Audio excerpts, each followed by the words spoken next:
बाजार समित्या त्याच्यासाठीच उभ्या केलेल्या आहेत.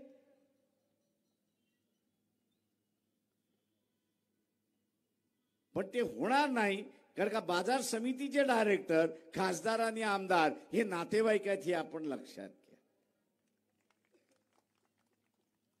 म्हणून एकमेकाला वाचवण्यासाठी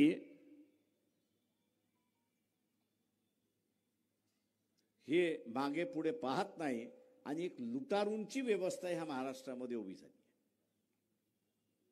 एक लुटारूंची व्यवस्था झाली. मागच्या निवडणुकीमध्ये आम्ही बदलण्याचा प्रयत्न केला. नांदेडमध्ये कोणाला उभं केलं होतं? वंचित बहुजन आघाडीने. मतदान दिलं का? पण तू जिंकला ना का नाही? याचं कारण असं आहे की इथे जे शेंडगेने सांगितलं की माझी मानसिकता लढण्याची नाही आहे,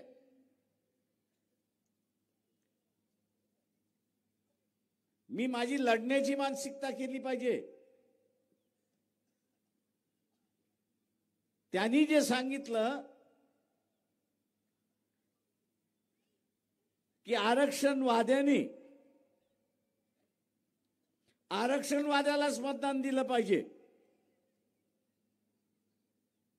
त्यांनी सांगितलं काय? आरक्षणवाद्यालाच मतदान दिलं पाहिजे. आपण ते करतो का? भारतीय जनता पक्षाचा अजेंडा काय आहे?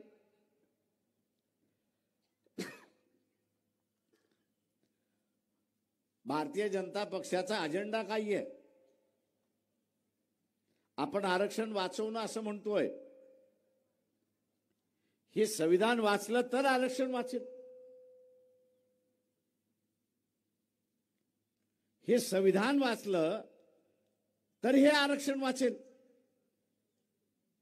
हे संविधानच वाचलं नाही तर आरक्षण कुठून वाचणार आहे?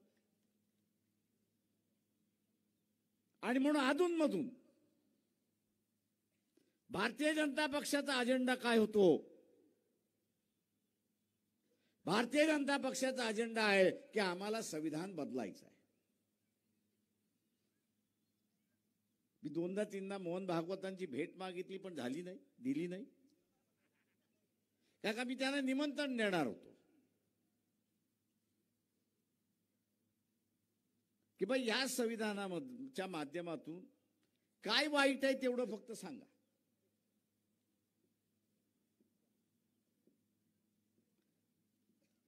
काय वाईट आहे तेवढं फक्त लोकांना सांगा. पटलं आम्हाला तर आम्ही तुमच्या बाजूचे. तुम्ही आम्हाला पटवू शकला नाही तर तुम्ही आमच्या बाजूचे व्हा.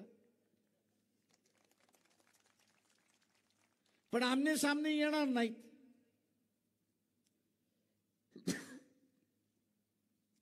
आणि आमने सामने काय येणार नाहीत तर त्यांना 12 बलुतेदाराच्या हातामध्ये सत्ता जाता कामा. नरेंद्र मोदीचा असणारा समाज जो आहे तो आपल्या नांदेडमध्ये आहे का? मी इथे निवडणूक लढवलंय म्हणून मला गावांगाव माहिती आहे. आहे का नरेंद्र मोदीचा माणूस समाज इथे? नाही ना. समजा उद्या बीजेपी जे म्हणते की अध्यक्षही पद्धत आणायची, म्हणजे अमेरिकेसारखी अध्यक्ष पद्धत आणायची की लोकांनीच अध्यक्ष निवडायचा, लोकांनीच अध्यक्ष निवडायचा, असं जर झालं असतं तर नरेंद्र मोदीला आपल्या इथनं मतं मिळाली असती का?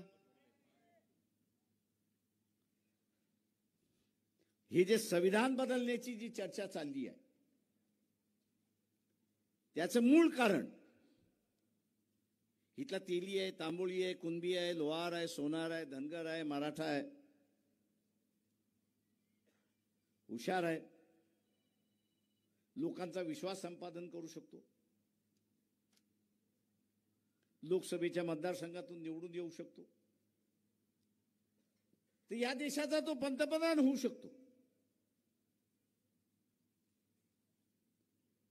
कारण का मतदारसंघ लहान आहे. आणि म्हणून इथल्या वेगवेगळ्या समूहाला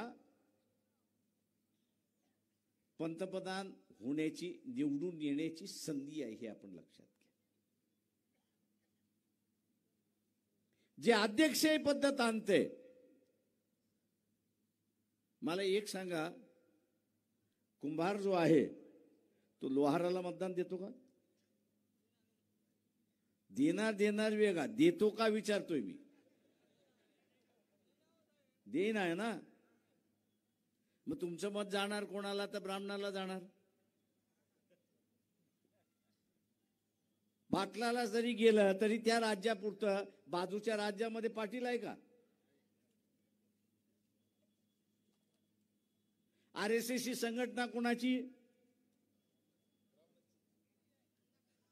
तेव्हा त्यांचाच पंतप्रधान कायमचा कसा होईल हे राजकारण चाललेलं आहे, हे आपण लक्षात घ्या. आणि म्हणून संविधान बदला म्हणून त्या ठिकाणी सांगितलेलं आहे. म्हणजे महात्मा फुले पासून शाहू महाराजांपर्यंत बाबासाहेब या सगळ्यांनी सामान्याच्या हातामध्ये सत्ता आणून दिली. सामान्यातला सामान्य माणूस इथला सत्ताधारी होऊ शकतो. शिक्षणाची दारं खुली करण्यात आली. उद्याचा व्यवसाय या ठिकाणी करू शकतो. ही अध्यक्षीय पद्धत आली तर या सोयी काही राहतील का? एकदा अध्यक्ष खुर्चीवरती बसला तर 5 वर्षासाठी बसला. 5 वर्षासाठी बसल्यानंतर त्यांनी असं म्हटलं की शाळेच्या ज्या फी आहेत या दर वर्षाला 5 लाख होतील. किती जण 5 लाख देऊ शकतात? हात वरती करा.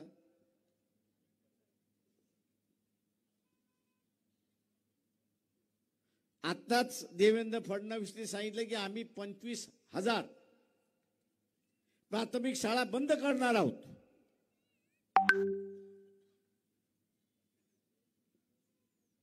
$25,000 प्राथमिक शाळा आम्ही बंद करणार आहोत. होणार काही आहे?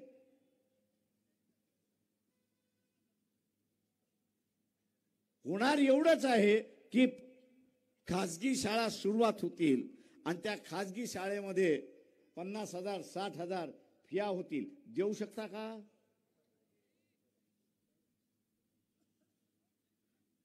आणि म्हणून जो लढा महात्मा फुलेंनी सुरुवात केला, बाबासाहेबांनी सुरुवात केला, शाहू महाराजांनी सुरुवात केला की शिक्षण